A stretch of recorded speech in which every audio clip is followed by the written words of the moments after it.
Round one of the high school football playoffs is in the books. This is the Under the Lights postgame show presented by KEYSYS. Wow, round one.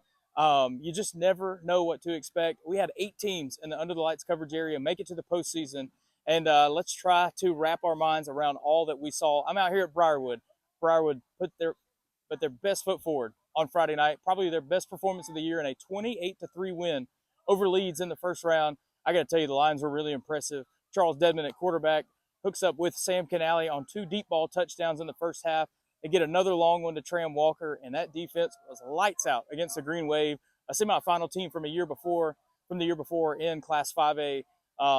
Briarwood looked really, really good, and this is the time of the year you want to be playing your best football. So can't say enough about the performance. I mean, I come out here expecting this to be probably our most competitive game of the week, and the Lions just turned it into a dominant performance. So here's what. We're going to hear from head coach Matthew Forster. We're going to hear from QB Charles Dedman, and then talk about the rest of the games in the coverage area of round one. Yeah, I'm incredibly proud of this team, how they fought and persevered. They did an amazing job. Again, you lose your best player early in the season. You have to adapt and change.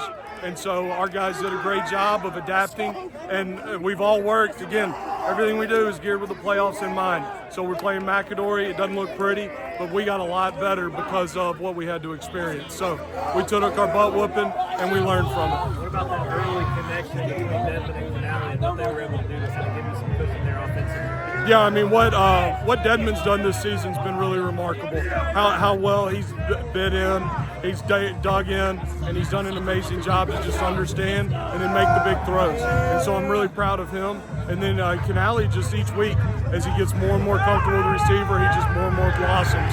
So it's been fun to see. Would you say that's the best performance of the year for this team? Yeah, I think so. I mean, 28-3. I take that every day of the week and on Sunday, right? Like, or it goes something like that. But but yeah, I mean, it was a dominant performance on both sides of the ball. It's something that you don't expect when you play a great team like what Coach Hood does. He does a fantastic job. He's a guy I really look up to and respect a lot. So yeah, the fact that we played as well as we did, I'm really proud of our guys. How much has your defense grown in the last few weeks without Garrett?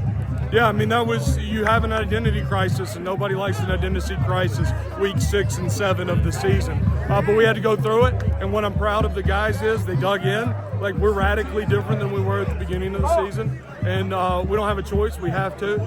But our guys have persevered, stuck with it, and learned it incredibly well. Get at least one more week with this team. How cool is that? That's amazing. That's what you want, like playoffs. That's like coming out of the halftime. This is why I mean, one of the many reasons I do my job is because of that tension. You never know what's going to happen, and we're going to fight to the end, and we're going to live with the results. So I'm proud of this team and looking forward to the opportunity. It was great, man. I love this team. Coming into it, we knew it's a revenge game, regular season. Kind of bad blood. We lost to them by 1 point. So we knew we wanted to come out and make a statement. In first half, we came out hot. We did just that. So I'm really proud of this team and how we competed tonight. What does it take for a team to put together its best performance of the year at the time when it matters the most? Right. We knew we hadn't played our best football yet, and so we were building up to this point. And like during the season, Coach would say, keep on building, keep on grinding, and in the playoffs, that's when it really matters, and that's when we'll be a complete team. And it showed tonight. How much have you enjoyed getting to build that rapport with Sam on the outside? Oh, it's great. Sam's excellent. He's a competitor. We stay after practice every day and work pretty much every route on the route tree. So he's an extremely hard worker, and I'm super proud of him. All right, so big win for the Lions. All right, now let's think about the other 7 games. We had 2 on Thursday night, trying to beat the rain. There was some in the forecast. Look up tonight. The weather's great. It's been a beautiful evening here in Birmingham. But on Thursday night, Mountain Brook starts off with a dominant 38-0 win over Mortimer Jordan. That's 6 straight years now that the Spartans have won at least one playoff game. You never want to match up with the Spartans in the playoffs because Mountain Brook, they really know how to get it done. Head coach Chris Yeager does such a great job, and they were up to the task against a Mortimer Jordan team on Thursday night. And so Mountain Brook's moving on. Also, we had Class 6A team Clay Chalkville, the top-ranked team in 6A, roll past Jackson Olin 49-26. Jackson Olin probably scored a little bit more than Clay Chalkville would have liked. This game was tight for about a half, but the Cougars are really strong. They go to 11-0 to finish off the Mustangs there. So those are the 2 games on Thursday, and then we had 6 more on Friday night. One of them was here We talked about Briarwood beating Leeds. Let's talk about a few of the other ones. We had a lot of Class 7A games going on.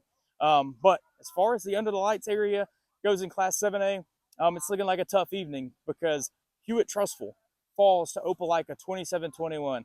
Vestavia Hills falls on the road at Auburn, and Hoover falls on the road at Central Phoenix City. We had talked about this Region 3 versus Region 2 matchup in the first round was going to be really tough to handle, and it just ended up being that way. Region 2 was obviously the better side on this first round of the playoffs on this Friday night. So tough to see Hewitt-Trustful go out, tough to see Hoover and Vestavia go out as well, but that's the way it goes sometimes. So Class 7A, as far as under the lights is concerned, that's an unfortunate wrap on the year. But we got a lot of Class 6A teams left in addition to this 5A team in Briarwood. So in 6A, Spain Park rallies from a 13-0 deficit to knock off McAdory 24-13. It was a little scary for Spain Park early. They go down 13-0, but that defense that has gotten so much better in the second half of the year, they stiffen up. They hold McAdory scoreless the rest of the way. And you kind of, Josh Gleason was at the game for us. He shared some clips of just, head coach Tim Vakakis knows that his team lives for these moments. They're a tough bunch. They compete every day. They are all about being gritty and tough.